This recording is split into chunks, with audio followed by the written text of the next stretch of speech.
بسم اللہ الرحمن الرحیم۔ کتاب کا نام قرآن مجید، ہر انسان کے لیے رہنما کتاب۔ مصنف محمد اقبال ملا، ناشر مرکزی مکتبہ اسلامی پبلیشرز۔ پیش لفظ: ہمارے ہم وطن بھائیوں اور بہنوں کے سامنے انسانوں کے خالق، مالک، آقا اور معبود حقیقی کی آخری کتاب کے صحیح تعارف کی آج بھی بہت ضرورت ہے۔ یہ تعارف صرف کتابوں، فولڈرز، لیکچرز، سیمینارز اور کانفرنسوں کے ہی ذریعے کافی نہیں ہے۔ قرآن مجید کے تعارف کا اصل کام تو اس وقت ہوگا جب اس ملک کے مسلمان قرآنی تعلیمات پر عمل پیرا ہوں گے۔ اللہ تعالیٰ ہی نے مکہ میں قرآن مجید کے پیغام، تعلیمات اور ہدایت کو بھرپور جدوجہد کے ذریعے وہاں کے باشندوں تک پہنچانے کی ہدایت فرمائی تھی۔ اس کا اہم پہلو یہ تھا کہ جتنا قرآن مجید نازل ہوا تھا وہ حضرت محمد صلی اللہ علیہ وسلم اور ان کے پاکیزہ اصحاب کی مبارک زندگی میں عملاً اس کا نمونہ موجود تھا۔ قرآن مجید کے تعارف کی اصل ذمہ داری مسلمانوں کی تھی۔ کچھ استثناء اس کے ساتھ یہ کام ہر زمانے میں ہوتا رہا۔ اس کے اچھے اثرات بھی سامنے آئے، لیکن بالعموم مسلمانوں کا طرز عمل قرآن مجید کے معاملے میں کچھ ایسا رہا گویا یہ ان کی قومی کتاب ہے اور دیگر قوموں اور اہل مذاہب کے لیے دوسری کتابیں ہیں، جبکہ قرآن کو نازل کرنے والے رب کائنات نے اپنے آخری پیغمبر پر یہ کتاب ہدایت تمام انسانوں کے لیے نازل فرمائی ہے۔ ہر انسان کا یہ حق ہے کہ اس کتاب تک اس کی رسائی ہو، وہ مطالعہ کر کے سمجھ لے کہ اس کا خالق اس کو کیا کہنا چاہتا ہے، اس کی مرضی کو کیسے پورا کیا جائے، مقصد تخلیق کیا ہے، اس کی تکمیل کا راستہ کون سا ہے، دنیاوی فلاح و کامرانی اور اخروی نجات کے لیے خالق کی طرف سے عطا کردہ نظام زندگی کیا ہے۔ امید ہے اس کتاب کے مطالعے سے وطنی بھائیوں اور بہنوں میں قرآن مجید کے مطالعے کا جذبہ پیدا ہوگا اور وہ اپنی زندگی کو بامقصد و بامعنی بنانے اور خدا شناسی (گاڈ کانشسنس) کے لیے قرآن مجید کی طرف رجوع کریں گے۔ روحانیت کے حصول، اعلیٰ اخلاق و کردار کی تعمیر، بندوں کی خیر خواہی اور ان کے حقوق کی ادائیگی کی راہ قرآن مجید بتاتا ہے۔ اس معاملے میں قرآن کا کوئی بدل نہیں۔ قرآن کے متعلق مختلف غلط فہمیوں اور بدگمانیوں کے ازالے کے لیے اس کتاب سے مدد ملے گی۔ جماعت اسلامی ہند نے وطنی بھائیوں اور بہنوں میں قرآن مجید کے تعارف اور غلط فہمیوں کے ازالے کے لیے مختلف ریاستوں میں عوامی مہمات کا سلسلہ چلایا ہے۔ قرآن مجید سب کے لیے، حضرت محمد صلی اللہ علیہ وسلم سب کے لیے، اسلام سب کے لیے۔ الحمدللہ اس کے اچھے نتائج اور اثرات سامنے آئے ہیں اور مسلمانوں کے اندر بھی قرآن مجید کے تعلق سے ذمہ داری کا احساس پیدا ہوا۔ اس کتاب کی تیاری میں ڈاکٹر محمد رفعت، چیئرمین تصنیفی اکیڈمی نئی دہلی، اور ڈاکٹر محمد رضی الاسلام ندوی، سیکریٹری تصنیفی اکیڈمی کے مشورے اور رہنمائی شامل رہی۔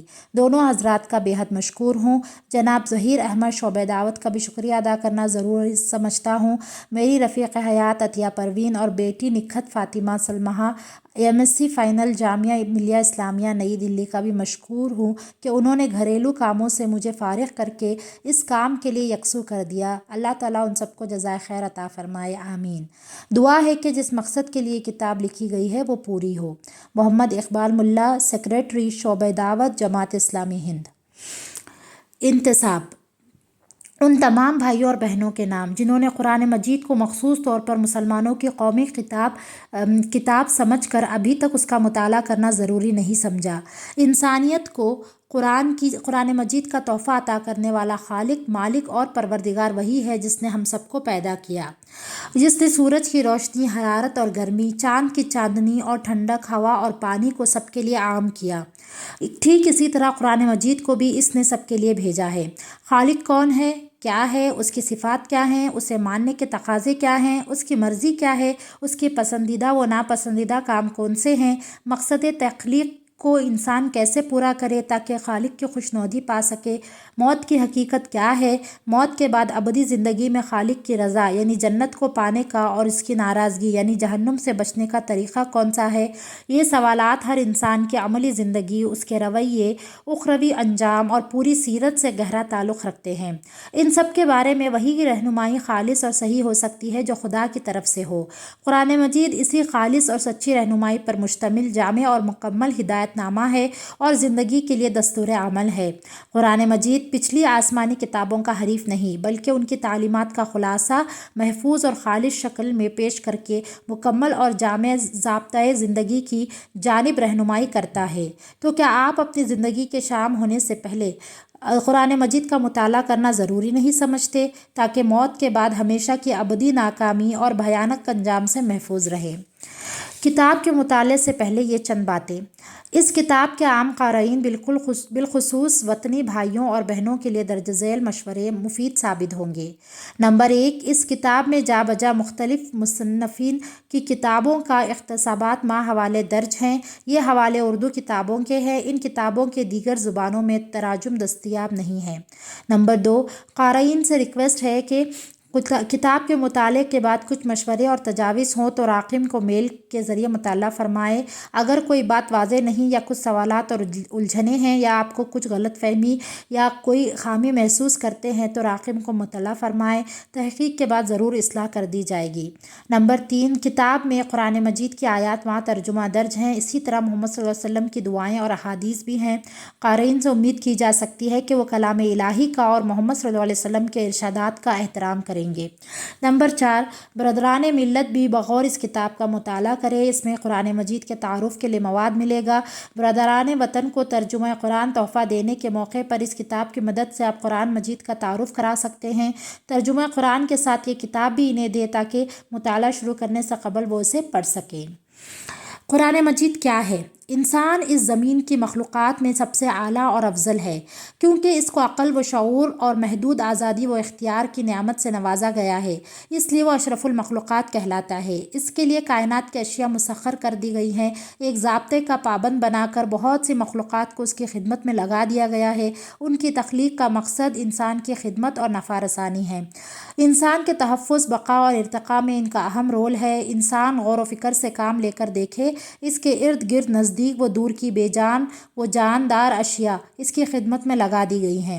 انسان اور دیگر مخلوقات کی حیوانی اور مادی ضرورتوں کو اللہ نے احسن طریقے پر پورا کیا ہے اور یہ وہی کر بھی سکتا ہے۔ کائنات میں اللہ کے سوا کوئی ہستی یا وجود ایسا نہیں جو یہ کام کر سکے، کیونکہ جو اللہ خالق ہے وہی ان سب کے پالنے والا اور خبرگیری کرنے والا بھی ہے۔ بے شعور مخلوقات کی روحانی و اخلاقی ضرورتیں سرے سے ہے ہی نہیں، اس لیے ان کے اخلاقی ضابطوں اور زندگیوں کے نظام کی کوئی ضرورت نہیں تھی۔ ان اشیاء اور مخلوقات کو انسان کی خدمت کے لیے جس جبلت کی ضرورت تھی وہ ان کو دے دی گئی۔ پرندوں کو دیکھیے کس طرح فضا میں پرواز کرتے ہیں، مچھلیوں کو دیکھیے کس طرح تیرتی ہیں، شہد کی مکھی زبردست منصوبہ بندی، محنت اور مشقت کے بعد ہمارے لیے شہد جیسا قیمتی مشروب جو دوا بھی ہے اور غذا بھی فراہم کرتی ہے۔ یہاں تک کہ مختلف قسم کے بیکٹیریا بھی ہمارے لیے مختلف اجناس، پھلوں اور پھولوں، غذاؤں اور مشروبات کی تیاری میں مددگار ہیں، جن کے بغیر انسانی زندگی اس کرہ پر سہولت کے ساتھ نہیں گزر سکتی۔ جب اللہ نے ان جاندار اور غیر جاندار مخلوقات اور اشیاء کے لیے مقصد تخلیق طے کر دیا اور اس کی تکمیل کے لیے رہنمائی فرمائی تو کیسے تصور کیا جا سکتا ہے کہ اس نے انسان کو اشرف اور افضل بنا کر پیدا تو کیا لیکن اس کی زندگی کا کوئی مقصد نہیں مقرر کیا اور مقصد کے حصول کی راہ اسے نہیں بتائی۔ اس کے مادی وجود کی ضرورتوں کو توبہ درجہ احسن پورا کیا اور روحانی و اخلاقی وجود کی ضرورتوں کو پورا نہیں کیا۔ یہ بات ناقابل تصور ہے کہ خالق اس طرح انسان کو بھٹکنے کے لیے چھوڑ دے۔ یہ ایک اہم حقیقت ہے کہ انسان کا مادی وجود عارضی، محدود اور عرضی ہے، جبکہ انسان کا روحانی اخلاقی وجود ابدی، لامحدود اور آسمانی ہے۔ اسی لیے انسان کے مر جانے کے بعد روح اور اس کا اخلاقی اور روحانی وجود، اچھے برے اعمال اور ان کے اثرات ختم نہیں ہوتے۔ جب اللہ نے جاندار اور غیر جاندار اشیاء کے لیے اتنا زبردست انتظام کیا ہے تو انسان کی اخلاقی و روحانی زندگی کے لیے انتظام کرنا اسی کی ذمہ داری تھی۔ جس طرح اللہ کے بنائے ہوئے انتظام ہوا، پانی اور سورج وغیرہ سے فائدہ اٹھا کر ہی انسان مادی زندگی کی بقا اور تحفظ ممکن ہے، اسی طرح اخلاقی روحانی زندگی میں اللہ کے ضابطہ ہدایت کو مان کر ہی زندگی میں امن و سکون، توازن و اعتدال اور عدل و انصاف برقرار رہ سکتا ہے۔ ظلم و زیادتی کے تشدد، شر و فساد اور بگاڑ سے بچنا اسی طرح ممکن ہے۔ سوال یہ ہے کہ اللہ نے انسان کی اخلاقی و روحانی زندگی کی ہدایت و رہنمائی کے لیے کیا انتظام کیا؟